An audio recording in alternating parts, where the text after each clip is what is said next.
कंगना मनाली से कार के जरिए चंडीगढ़ के लिए रवाना होंगी अब से कुछ देर के बाद में, और चंडीगढ़ से दोपहर 12:20 की फ्लाइट है, वो मुंबई के लिए उड़ान भरेंगी और 2:20 तक मुंबई पहुंचने की उम्मीद है।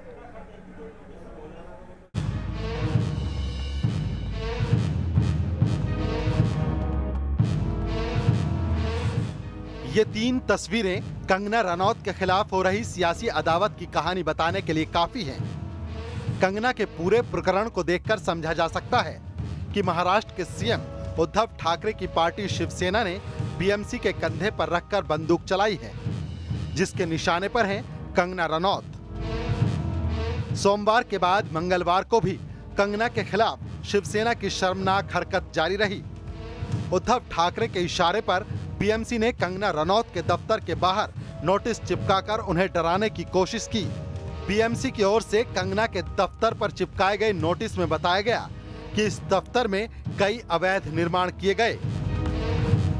बीएमसी का आरोप है कि कंगना के दफ्तर के ग्राउंड फ्लोर पर टॉयलेट को ऑफिस केबिन में बदला गया, स्टोर रूम में अवैध किचन बनाया गया, पार्किंग एरिया और स्टोर में अवैध टॉयलेट और अवैध पेंट्री बनाई गई, जबकि फर्स्ट फ्लोर पर लिविंग रूम में वुडन पार्टीशन के साथ अवैध केबिन, पूजा के कमरे में वुडन पार्टीशन वाले अवैध मीटिंग रूम के साथ साथ टॉयलेट, ब्रिक वॉल और स्लैब का निर्माण किया गया।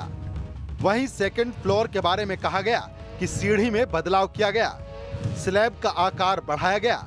इसके अलावा बंगला नंबर 4 और बंगला नंबर 5 के बेडरूम को मिलाकर बंगला नंबर 4 के बेडरूम से टॉयलेट हटाया। इतना ही नहीं, दफ्तर के एंट्रेंस गेट पर भी उंगली उठाते हुए कहा गया कि मेन एंट्रेंस गेट की पोजीशन बदली गई।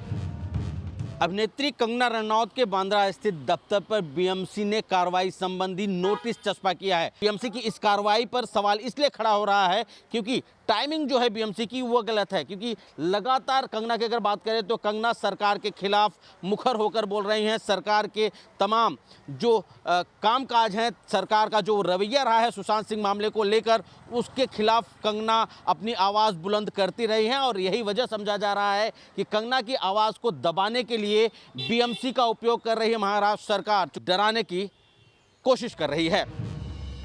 हैरानी इस बात की है कि मुंबई के वीआईपी लोकेशन पाली हिल में कंगना के मणिकर्णिका फिल्म्स का यह दफ्तर लंबे वक्त से है, मगर बीएमसी को निर्माण में गड़बड़ी तब नजर आई जब सुशांत सिंह की मौत के बाद कंगना ने मुंबई पुलिस और महाराष्ट्र सरकार के खिलाफ मुहिम छेड़ दी। कंगना को 354A बीएमसी एक्ट के तहत स्टॉप वर्क का ऑर्डर नोटिस दिया गया। साथ ही चेतावनी दी गई कि अगर 24 घंटों में इस निर्माण की अनुमति के दस्तावेज बीएमसी को नहीं सौंपे गए तो गैर कानूनी रूप से निर्माण की गई जगहों पर कार्रवाई की जाएगी। हालांकि कंगना बीएमसी की धमकियों से कहां डरने वाली थी। उन्होंने भी बीएमसी की कार्रवाई पर ट्वीट के जरिए फौरन पलटवार किया। कंगना ने ट्वीट में लिखा, सोशल मीडिया पर मेरे दोस्तों ने बीएमसी के खिलाफ गुस्सा जाहिर किया था, इसीलिए वो आज बुलडोजर लेकर नहीं आए, लेकिन ऑफिस में नोटिस चिपका दिया। दोस्तों, मेरे लिए बहुत खतरा हो सकता है, लेकिन आपका प्यार और सपोर्ट मिल रहा है। जाहिर है कंगना को न सिर्फ मुंबई में अपने पड़ोसियों का सपोर्ट मिल रहा है, बल्कि देश भर के लोग उनके साथ खड़े हैं। यही वजह है कि शिवसेना अब कंगना को परेशान करने के लिए उनके खिलाफ राजद्रोह का केस भी दर्ज करा रही है। शिवसेना आईटी सेल ने ठाणे पुलिस स्टेशन में शिकायत दर्ज कराई है और मुंबई की तुलना पीओके से करने पर कंगना के खिलाफ एफआईआर दर्ज कराने की मांग की है। लेकिन कंगना ने भी साफ कर दिया है कि वो डरने वाली नहीं है। वो शिवसेना की शह पर बीएमसी की सरकारी गुंडागर्दी के खिलाफ डटकर खड़ी हैं।